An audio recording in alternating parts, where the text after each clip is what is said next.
My dad died 8 months ago. I just found a letter he hid for 35 years. I can't decide if I should tell my sister or take it to my grave. I asked my perfect boyfriend for permission to cheat. I didn't expect him to say 4 words that ended everything. Before anyone comes at me, I already know I'm the villain here. I'm not looking for sympathy. I just need to write this down because I can't stop replaying it in my head. I'm 24, and my boyfriend Cole is 38. We've been together for 3 years, and I know people judge age gaps, but Cole has been the best relationship I've ever had. We met when I was a hostess at a restaurant, and he came in for a business dinner. He asked for my number on his way out, and I gave it to him without hesitation. Our first date lasted 6 hours. He was smart, funny, mature in a way guys my age never were. He didn't play games. Within 4 months, I had moved into his apartment. The first 2 years were perfect. He cooked for me, planned trips, remembered every small thing I mentioned. My friends were jealous. My mom adored him. I thought I had found the person I was going to marry. Then his company got acquired and everything changed. Cole got promoted and suddenly he was working constantly. He would leave before I woke up and come home after I was in bed. Weekends disappeared. Date nights got canceled. I told him I was lonely. He apologized and tried to make more time, but it wasn't enough. He was exhausted and I felt guilty asking for more.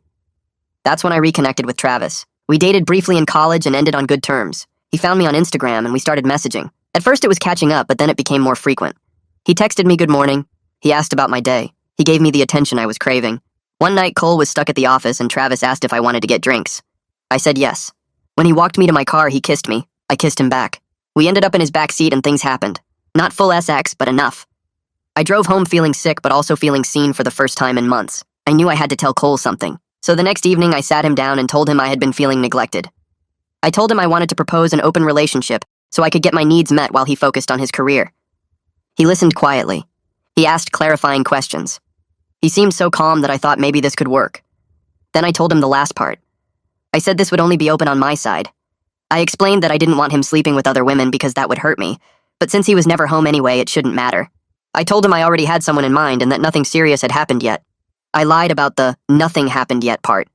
I thought it would make everything sound more reasonable. Cole sat there for a long time. His face didn't change, but something in his eyes did. When he finally spoke, he said 4 words. I need you out. I started crying immediately. I tried to take it back, told him I didn't mean it, that I was confused and lonely. He stood up and walked to the bedroom. I followed him begging. He pulled a suitcase out of the closet and set it on the bed. He told me I had until morning to pack. He said he wasn't angry, just done. He said I had already made my choice before I came to him and we both knew it. He slept in the guest room. I packed through tears. In the morning, he was gone. I left my key on the counter and went to my sister's place. That was 2 weeks ago. I called him every day the first week. He never responded. Then yesterday, my sister came home with a strange look on her face. She asked if I knew a woman named Priya. I said no. She handed me her phone. It was an Instagram post from Cole's coworker, a group photo from a company dinner. Cole was in the back with his arm around a woman I had never seen. She was gorgeous. Dark hair, perfect smile, looking at him like he was the only person in the room. The caption said, "Director's dinner with some very special plus ones." I zoomed in on his face. He was smiling in a way I hadn't seen in over a year. My sister said her friend at Cole's company told her he's been bringing this woman around for the past week, that everyone assumed they'd been together for a while based on how comfortable they seemed. 1 week. I've been gone 2 weeks and he's already with someone else. Either he moved on impossibly fast, or she was already in the picture before I even had that conversation. I don't know which is worse. I texted him last night asking if we could talk. He responded this morning. He said there's nothing to discuss, but if I need closure, he can meet me Thursday. I said yes. I need to see his face when I ask him who she is and how long she's been around. Thursday is in 2 days. I spent Tuesday and Wednesday glued to my phone, refreshing Cole's Instagram every few minutes even though I knew it was pointless. He never posted much anyway, but I kept checking, hoping for something that would tell me what he was thinking. I rehearsed conversations in my head while lying in my sister's guest bed, running through every possible way our Thursday meeting could go. In most of my imagined scenarios, Cole admitted Priya was just a rebound, someone to distract himself with after I hurt him. He would say he still loved me, that we could work through this if I promised to change. I knew these fantasies were ridiculous, but I couldn't stop myself from playing them on repeat. Part of me understood I was being delusional, but the rest of me needed to believe there was still a chance. Tuesday night I couldn't sleep, so I moved to the couch around midnight and started scrolling through Cole's old posts. My sister found me there at 2 in the morning, still staring at a photo from our trip to Portland last year. She sat down next to me without saying anything at first, just watching me zoom in on Cole's face in the picture like I could find answers there. Finally, she asked if I had actually thought about what I would do if Cole confirmed he had moved on for good. The question stopped me cold because I realized I hadn't let myself consider that outcome as real. Every plan I had made assumed Cole would at least be open to talking about us, that seeing me in person would remind him of what we had. My sister's face was gentle but serious as she waited for my answer. I didn't have one. She took the phone from my hands and set it on the coffee table, then told me I needed to prepare myself for the possibility that Thursday wouldn't go the way I hoped. I started to argue, but she cut me off, saying she loved me, but I needed to be realistic about what I had done and what it meant. She went back to bed and I sat there in the dark, feeling sick. Thursday morning I woke up early even though I barely slept. I stood in front of my sister's closet for almost an hour, pulling out different outfits and holding them up to myself in the mirror. Nothing looked right. I wanted to look like I was doing fine, like the breakup hadn't destroyed me, but I also wanted Cole to see what he was giving up. I changed 4 times, trying on jeans and a nice top, then a dress that felt too formal, then leggings and a sweater that made me look like I had given up. Finally, I settled on the blue sweater Cole always said brought out my eyes, paired with jeans that fit well. As soon as I looked at myself in the mirror, I felt pathetic for caring what he thought about my outfit. He was probably bringing Priya around to company dinners, and I was standing here trying to manipulate him with a sweater. I almost changed again, but ran out of time. I got to the coffee shop 15 minutes early because I couldn't stand waiting at my sister's apartment anymore. The place was busy with the morning crowd, but I found a corner table where I could see the front door. My hands shook as I ordered a latte from the barista, some drink I didn't even want but felt like I needed to buy something to justify taking up space. I sat down and wrapped my fingers around the cup to stop them from trembling. My planned questions about Priya kept running through my head. I would ask him directly who she was and how long they had been together. I would stay calm and mature, not accusatory. I would make him see that I deserved honesty about whether she existed before our conversation 2 weeks ago. The coffee burned my tongue when I tried to drink it, but I barely noticed. Cole walked in at exactly 11 o'clock, looking like he had slept perfectly the night before. His face was relaxed in a way I hadn't seen in months, maybe longer.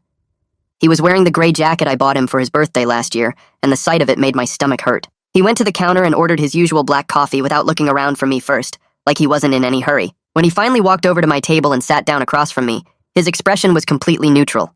Not angry, not sad, just blank. He set his coffee on the table and waited for me to speak first. I opened my mouth, but nothing came out. All my rehearsed questions disappeared, and I just sat there staring at him like an idiot. I forced myself to ask who Priya was and how long they had been together, trying to keep my voice from shaking.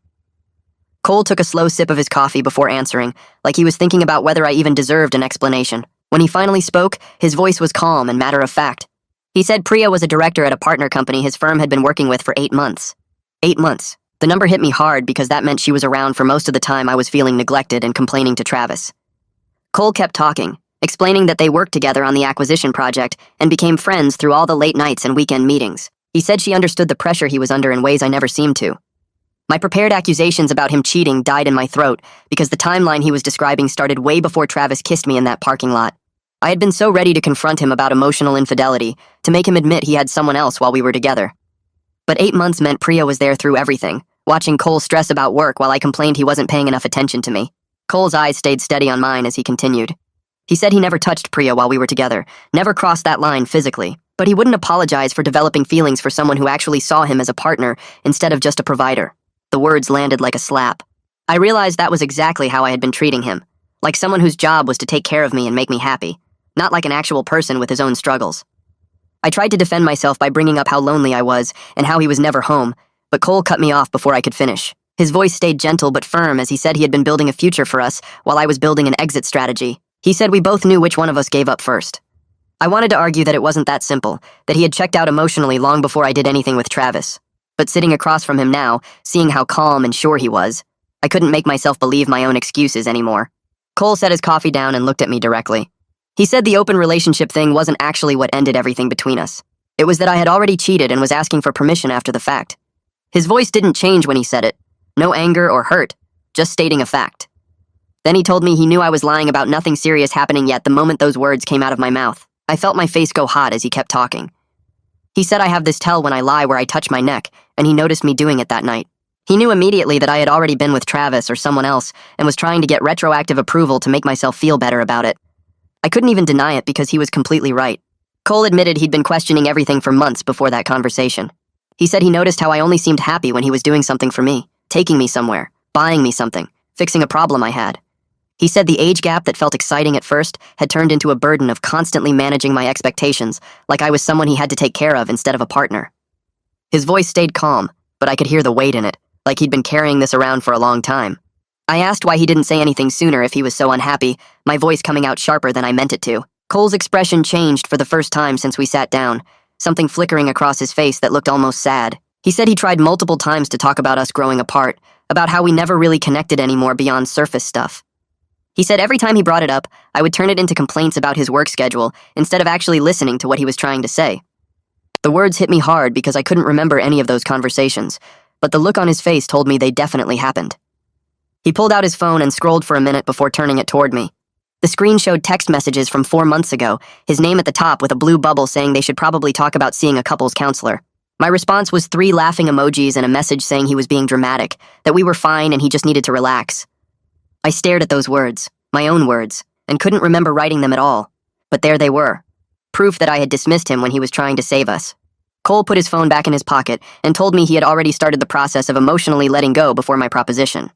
He said that's why he could end things so cleanly, why those 4 words came out so easily. They weren't a reaction to what I said about wanting an open relationship. They were the conclusion he had already reached, and I just gave him the final push he needed. I felt tears starting and tried to blink them back, but couldn't stop them from spilling over. I asked if there was any chance for us to try again, hating how my voice cracked but unable to stop myself from asking. I already knew the answer before he opened his mouth. Cole's face softened slightly, but his voice stayed firm when he said no. That ship had sailed and he was genuinely happy now. He said he didn't want to go back to feeling like he was failing someone every day, just by being himself. He mentioned that Priya knows everything about what happened between us because he values honesty in relationships. The implication hung in the air between us, heavy and obvious. I didn't value honesty. I had lied about Travis, lied about nothing happening yet, probably lied to myself about 100 other things. I couldn't even argue with him because he was completely right. Cole stood up and pushed his chair back, getting ready to leave. He told me he hoped I would figure out what I actually wanted instead of just reacting to feeling neglected. He said I was young and had time to grow, but that growth needed to happen away from him. His words were kind but final, like he was closing a door gently but making sure it locked behind him. He picked up his coffee cup and walked toward the trash can near the exit. I watched him throw it away and push through the door without looking back. The bell above the door chimed and then he was gone. I sat there alone at the table staring at my cold latte. An hour passed and I didn't move, just kept replaying the conversation in my head. Every question I asked got answered honestly, while I had built our entire relationship on manipulating his generosity. He was kinder to me than I deserved, explaining everything calmly when he could have just told me to leave him alone. I thought about how I touched my neck when I lied, how he noticed that detail, and knew immediately I was lying about Travis. I thought about the texts I didn't remember sending, dismissing his concerns with laughing emojis like his feelings were a joke. My phone buzzed with a text from my sister asking if I needed a ride. I texted back yes because I was too upset to drive, my hands shaking too much to trust myself behind the wheel. She showed up 20 minutes later and found me still sitting at the same table. She didn't ask questions, just helped me stand up and walked me to her car. Once we were driving, I told her everything Cole said. She listened quietly, her eyes on the road, not interrupting or offering opinions. When I finished, she was silent for a long moment before asking if I was finally ready to be honest with myself about who I had been. The question made my chest tight because I knew what she meant. Not who I wanted to be or who I thought I was, but who I actually was based on my actions. I didn't answer because I wasn't sure I was ready for that honesty yet. I couldn't sleep that night. My sister had gone to bed hours ago, but I was still on the couch with my phone, scrolling back to the beginning of my messages with Travis. The first text was from 5 months ago, right after he found me on Instagram. Just a casual hey, asking how I'd been. I remembered feeling excited to hear from him, like it was innocent nostalgia for college days. But as I kept reading, I saw how quickly I'd turned every conversation toward my problems with Cole. Travis would ask about my job, and I'd respond with 3 sentences about work, followed by a paragraph about how Cole was never home. He'd mention a movie he saw, and I'd say I wished I had someone to go to movies with since my boyfriend was always at the office. Every single message from me contained some complaint about Cole, some mention of feeling lonely or neglected. I was building a case against Cole to justify what I wanted to do with Travis. The emotional affair didn't start when we kissed in his car. It started the moment I began using Travis as my outlet for everything I wasn't saying to Cole. I kept scrolling and found the night we hooked up. My texts afterward were full of guilt but also excitement, asking when we could see each other again. Travis had responded with casual enthusiasm, nothing deep or meaningful, just a guy who was available and willing, exactly like I had been. I opened a new message to him and typed out a question, asking if we could talk because I needed to know if what we had was real or just mutual selfishness. I stared at the words for a long time before hitting send. Part of me didn't want to know the answer. I set my phone down and tried to sleep, but my mind kept replaying the texts, seeing clearly how I'd manipulated the situation from the start. When I woke up the next morning, there was no response from Travis. 6 hours passed before my phone finally buzzed with his reply. He said he'd actually been seeing someone for the past week and thought I knew we were just having fun. The message was so casual it took me a moment to process what he was saying. He'd moved on within days of our last conversation and apparently assumed I understood we were never serious. I read it 3 times, then started laughing. It was a bitter, ugly sound that made my sister poke her head out of her bedroom to check if I was okay. I showed her the message and she just shook her head. Of course, Travis was never going to be my salvation from loneliness or my escape from a failing relationship. I'd built him up in my head as this perfect alternative to Cole, when really he was just a guy who was available and said the right things at the right time. He wasn't special or different. He was just there, and I used that. My phone buzzed again, and I expected another message from Travis, but it was from someone named Natalia. The text said she was my sister's friend and worked at Cole's company, asking if I wanted the full story about Cole and Priya, since she'd heard I was looking for information. My finger hovered over the screen. Part of me wanted to say no, to just let it go and stop torturing myself with details. But I needed to understand what I actually lost when Cole said those 4 words. I texted back yes. Natalia called instead of texting, and her voice was kind but direct. She told me Cole had talked about relationship problems with close work friends months ago, back when his company was going through the acquisition. Everyone could see he was struggling with something personal on top of the work stress. When Priya joined the project as a consultant from the partner company, people noticed how much lighter Cole seemed around her. They'd work late together, and he'd actually smile and joke instead of looking exhausted and tense. Natalia said it was obvious to everyone that Cole and Priya had chemistry, but Cole never acted on it while we were together. She told me something that made my stomach hurt. Priya had apparently told Cole she had feelings for him 6 weeks before I ever sat him down with my open relationship proposition. But Cole had said he was in a relationship and needed to figure that out first before anything could happen. Priya respected that completely and kept things professional while Cole decided what to do about us. 6 weeks. He'd known someone else wanted him and could make him happy, but he stayed with me and tried to work things out anyway. Natalia kept talking, saying that after Cole ended things with me, he waited 2 full weeks before asking Priya out properly. He told his coworkers he needed to be completely sure he was making decisions for the right reasons and not just rebounding. Even his new relationship had more integrity than my entire approach to our 3 years together. I thanked Natalia and hung up, then sat there staring at the wall. Cole had been trying to do the right thing, fighting to figure out his relationship with me while I was in Travis's back seat. The comparison crushed me. I wasn't just the villain in our story. I was the only villain. Cole had someone interested in him and chose to stay loyal and work on us. I had someone interested in me and chose to cheat and then ask permission after the fact. The doorbell rang and I heard my sister answer it. Carly's voice came from the hallway asking if I was home. My best friend walked into the living room and took one look at my face before sitting down next to me. I told her everything. Not the cleaned-up version I'd been telling people, but the real story. How I'd been emotionally cheating on Cole for months with Travis. How I'd hooked up with Travis and then tried to make Cole agree to let me keep doing it. How Cole had someone who wanted him, but stayed faithful while trying to fix things with me. How Priya waited patiently while Cole figured out his life, and how he waited 2 weeks after ending things with me before starting something with her. I told Carly about the texts I'd read last night, seeing how I'd been feeding Travis complaints about Cole to justify what I wanted. Carly listened to all of it without interrupting. When I finished, she was quiet for a long time. Finally, she said she'd noticed something over the past year. I only talked about Cole in terms of what he did for me, never who he was as a person. She said every conversation we had about my relationship was focused on my feelings, my needs, my loneliness. She couldn't remember the last time I'd mentioned anything about Cole's actual life. Her words hit hard because she was right. I sat there trying to think of the last real conversation I'd had with Cole about his life. When was the last time I asked about his stress from the acquisition? His goals for his career? His feelings about all the changes at work? I couldn't remember a single conversation in the past year where I'd focused on him instead of my own needs. Carly sat with me on that couch for another hour, not saying much, just being there while I processed everything. She finally stood up and said she needed to get home, but wanted me to really think about what she'd said. I nodded and walked her to the door. After she left, I went back to the living room and stared at the wall for a while. My phone buzzed with a text from my mom asking how I was doing.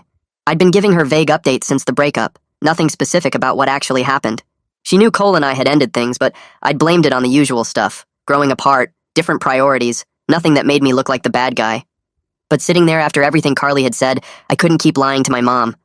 I called her instead of texting back. She answered on the second ring and asked what was wrong because I never called in the middle of the day. I told her I needed to explain what really happened with Cole, the actual truth, not the cleaned-up version I'd been feeding everyone. There was a pause before she said, "Okay." She was listening.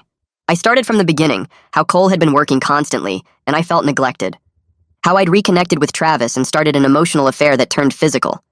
How I'd asked Cole for a one-sided open relationship after already cheating. How he'd ended things immediately, and how I'd discovered he had someone new within a week. I told her about learning that Cole had stayed faithful while someone else wanted him, that he'd tried to work on us while I was in Travis's car. My mom was quiet through all of it. When I finished, the silence stretched out so long I thought the call had dropped. Finally, she spoke and said she was disappointed in how I'd handled things, but she loved me anyway. Her voice was sad in a way that made my chest hurt. She said she'd always liked Cole and thought he was good for me, but she'd worried about the age gap from the start. I asked what she meant, and she explained that she'd wondered if I was looking for someone to take care of me instead of building an actual partnership. She said she'd hoped her instincts were wrong, but apparently they were right. I tried to defend myself, but the words died before I could say them because she wasn't wrong. My mom told me she thought I needed to talk to someone professional about this, that I clearly had things to work through that were bigger than just one relationship.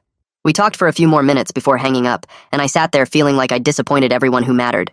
The next morning, I looked up therapists in my area. I found one named Mika Bailey who had availability that week and booked an appointment before I could talk myself out of it. Her office was in a building downtown, and when I walked in for the first session, she greeted me with a calm smile and led me to a small room with 2 chairs. I sat down and immediately started trying to explain why I was there in a way that made me sound less terrible. I talked about Cole's work schedule and my loneliness and how young I was when we got together.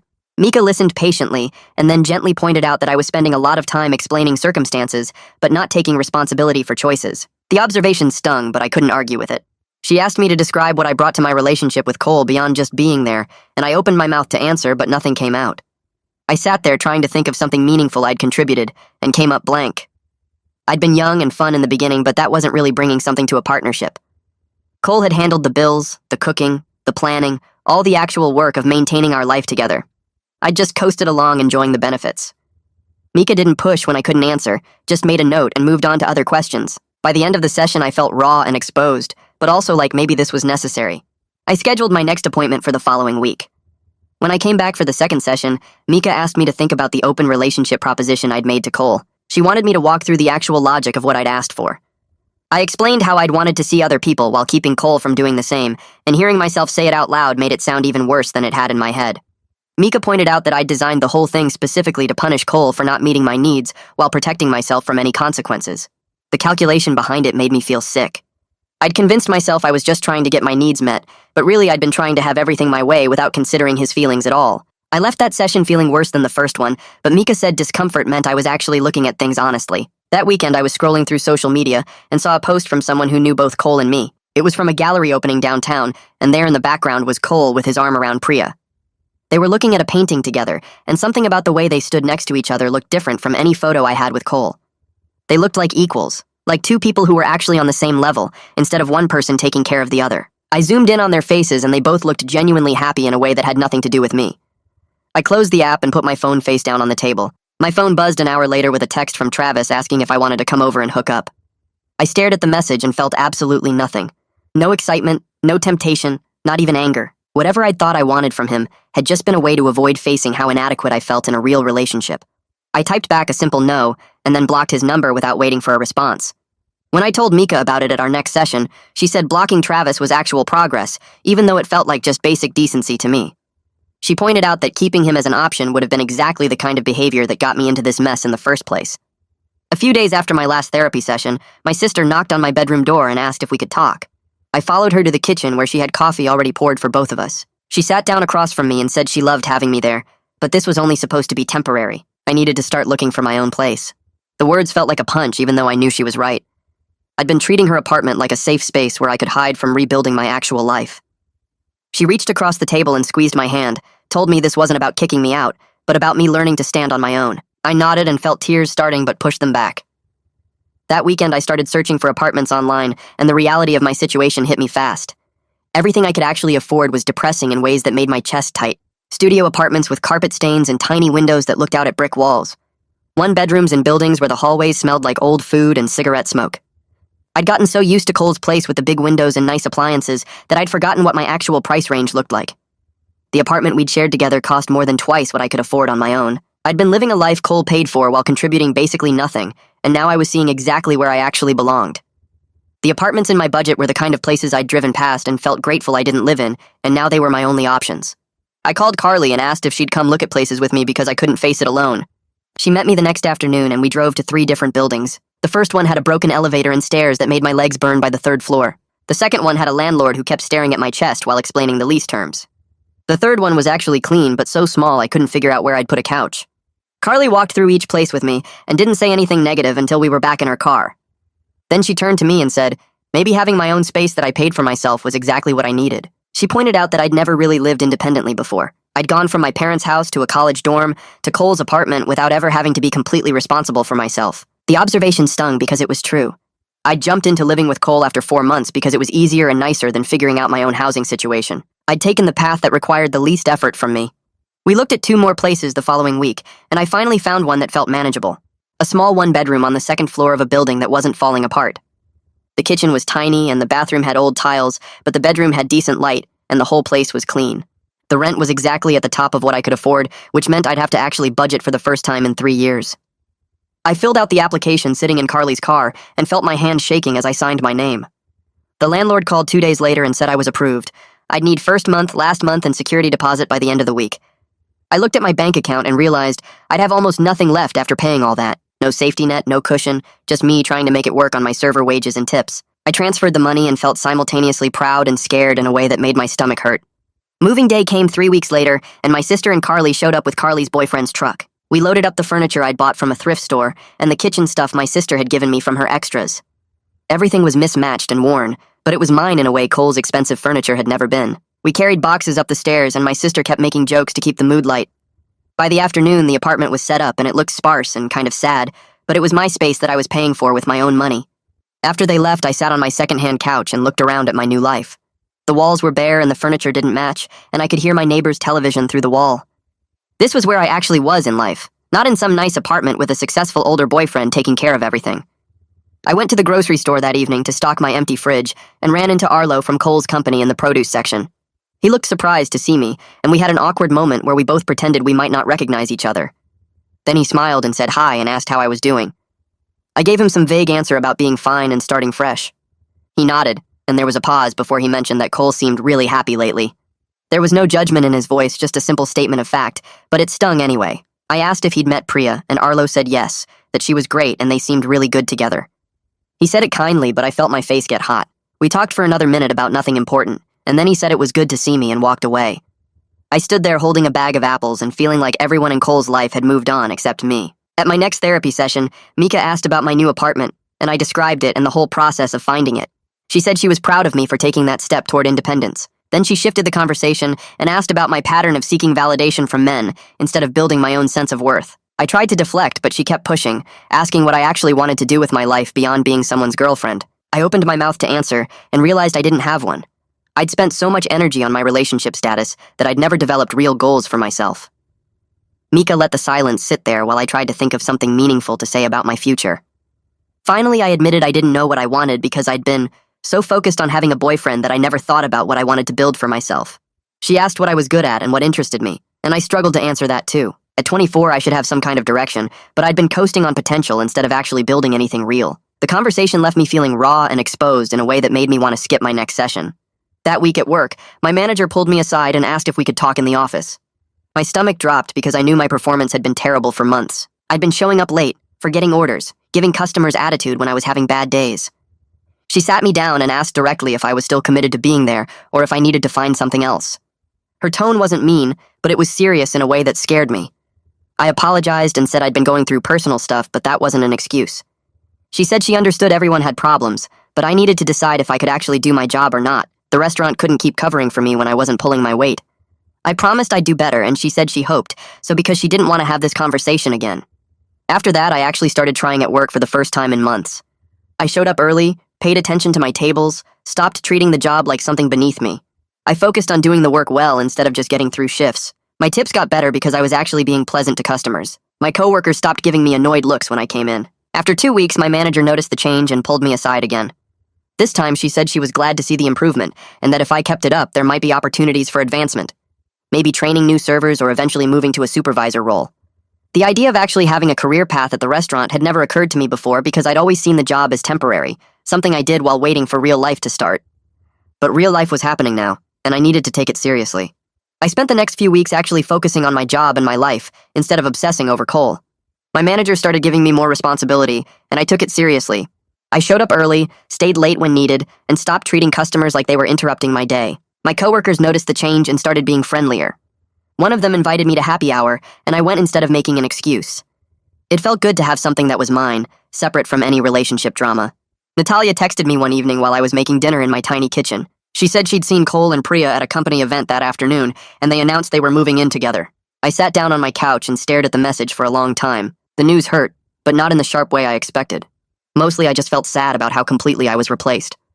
They were doing all the things Cole and I used to do, moving through the same relationship steps, and I was just this footnote in his past that he'd already moved beyond. I texted Natalia back thanking her for telling me, then put my phone away and finished making my pasta. At my next therapy session, I told Mika about the moving in together news. She asked how it made me feel, and I struggled to explain the weird mix of sadness and acceptance. She said that feeling replaced was my ego talking, that Cole wasn't replacing me so much as moving forward with someone more compatible. I wanted to argue, but she kept going. She pointed out that I was seeing his happiness as commentary on my worth, like him being happy with someone else meant I was defective somehow, but really it just meant we weren't right for each other and he found someone who was. She asked if I could be happy for him, even though it hurt, and I said I didn't know yet, but I was trying. 3 months after the breakup, I picked up a shift at the restaurant where Cole and I first met. I usually avoided working there because of the memories, but I needed the money. I was taking an order at a table near the window when I saw them walk in. Cole and Priya. They didn't notice me, and I watched them for a moment while my customer talked about allergies, the easy conversation between them, the genuine laugh, the way they leaned toward each other like they were the only people in the room. It was the same way Cole and I used to be in the beginning, except they looked more equal somehow. More like actual partners instead of him taking care of me. I finished taking the order and walked quickly to the back. My coworker asked if I was okay and I said I needed some air. I left through the side door before they could see me and sat in my car for a few minutes. Instead of spiraling like I would have before, I called Mika even though it wasn't our session day. She picked up and I told her what happened. She listened while I talked through my feelings, how seeing them together made me realize how much I'd taken from Cole without giving anything back. She said witnessing their happiness without making it about me was significant growth, even though it didn't feel like much. I thanked her and went back inside to finish my shift. That weekend, my sister and I were doing laundry at her apartment, and she mentioned she was proud of how I was handling everything. She said she could see me actually working on myself instead of just jumping to the next relationship like I usually did. The compliment caught me off guard, and I felt tears start. She hugged me and said she knew it was hard, but I was doing the work and it showed. I asked if she thought I'd ever be able to have a healthy relationship, and she said yes, but only after I figured out who I was without someone else defining me. 2 weeks later, my manager called me into the office and I thought I was in trouble again. Instead, she told me I was getting a small promotion to shift supervisor. The pay increase wasn't huge, but it was something. I called Carly to celebrate and we went out for drinks. She pointed out this was the first accomplishment I'd had in years that wasn't connected to a boyfriend. She was right, and it felt good to have something that was just mine, something I'd earned through my own work, instead of being given by someone who loved me. At my next therapy session, Mika asked if I thought I was ready to start dating again. I opened my mouth to say yes automatically, then stopped. I realized I wasn't ready. For the first time in my adult life, I was okay being alone, because I was learning who I was without someone else defining me. I told Mika that, and she smiled. She said that was exactly the kind of awareness I needed to develop before getting into another relationship. We talked about my pattern of using boyfriends to avoid dealing with my own issues, and how much work I still had to do. 4 months after our Thursday meeting, I ran into Cole at a coffee shop downtown. I was picking up my order when I heard his voice behind me. My stomach dropped, but I turned around and said hi. He looked good, relaxed in a way I rarely saw when we were together. We had a brief, polite conversation about nothing important. I mentioned my promotion and new apartment, and he seemed genuinely happy for me. Not fake happy or sarcastic, actually pleased that I was doing well. It made me feel worse somehow, knowing he could be kind even after everything. Cole told me he was glad I was doing well and he meant it. No bitterness or anger in his voice, just honest relief that I was okay. I thanked him for being kind during our breakup, even though I didn't deserve it. He just nodded and said he hoped I figured things out. Then he said goodbye and walked toward the door with his coffee. I watched him leave and felt something shift inside me. Some endings don't come with closure or redemption. Sometimes you just have to live with having been the person who messed up and work on being better going forward. There's no magic moment where everything makes sense or you get forgiven. You just keep trying to be less selfish and hope that eventually you become someone capable of actually loving another person instead of just using them.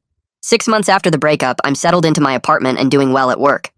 My manager gave me more responsibility, and I'm handling it without falling apart. I pay my own bills now, and the pride I feel is different from anything Cole ever gave me. Therapy with Mika happens every Tuesday, and we're working through my issues with validation and independence. Progress is slow but real. I don't check Cole's social media anymore, and that feels like an actual achievement, instead of something I'm white-knuckling through. My apartment still doesn't have much furniture, but it's mine, and I earned it myself. The walls are bare except for one photo my sister took of me at my promotion celebration. I look tired in it, but also present in a way I wasn't before. Some mornings I wake up and forget to feel bad about myself for a full hour. My sister comes over for dinner one night and mentions how different I seem. She says I'm more grounded now, less performative, actually present in conversations instead of waiting for my turn to talk about myself. The observation catches me off guard because I hadn't noticed the change until she pointed it out. Carly says the same thing when we meet for coffee that weekend. She tells me I used to make everything about me even when I was pretending to listen. Now I actually ask follow-up questions and remember details from previous conversations. I'm starting to recognize that person too when I look in the mirror. The woman staring back isn't someone I'm proud of yet, but she's someone I'm learning to live with. Natalia texts me out of nowhere on a Thursday afternoon. She says she thought I should hear it from her instead of seeing it online. Cole and Priya got engaged. The message sits on my screen for a long time before I respond. There's a pang of sadness that hits my chest, but mostly I feel grateful he found someone who could be what he needed. I hope someday I can be that for someone too, after I figure out how to be it for myself first. I text Natalia back thanking her for telling me, and she sends a heart emoji. That night I sit on my couch with takeout and think about Cole's face at that coffee shop 4 months ago. He looked genuinely happy for me when I mentioned my promotion. No bitterness or anger, just honest relief that I was okay. I'm not fixed and I haven't learned some neat lesson that makes everything okay. I'm just a 24-year-old woman who destroyed something good and is trying to build a life anyway. One small decision at a time, knowing that growth is messy and I might mess up again, but at least now I'm trying. Mika says that's enough for now. My sister says I'm doing better than I think.